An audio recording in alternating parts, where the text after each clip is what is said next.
अस्सलाम वालेकुम फ्रेंड्स। तो आज अल्हम्दुलिल्लाह से हम ऑस्ट्रेलियन तोते लेके आ चुके हैं। तो अभी डालने हैं, साथ हम 8 चूज़े भी लेके आए हैं। तो चूज़ों को हमने इस टाइम ढक के रखा था, इसलिए कि बिल्ली होती है तो चूज़ों का कोई एतबार नहीं होता।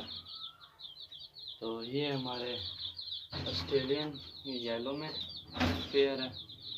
ये हम 2 बॉक्स लेके आए थे, तो एक बॉक्स तो हमारा वहीं दुकान पे रह गया, तो वो भी ले आएंगे। बाकी ये वाइट और ब्लू में, इधर भी वाइट, ये ब्लू में मादा और ये वाइट अंदर तोती है मादा, और वो इस टाइम घबराई हुई है, अंदर चली गई है।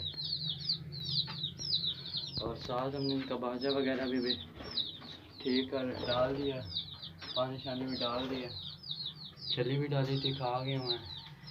बाकी इस टाइम से ये घबराए हुए हैं। और चूज़ों का मेरा दिला थोड़ी देर बाद खोल देते हैं, थोड़ा वो भी खेल लेंगे। तो मेरा दिला निकाल देते हैं। चूज़ों को मैंने बाहर निकाल दिया, तो ये फुल इंजॉय कर रहे हैं।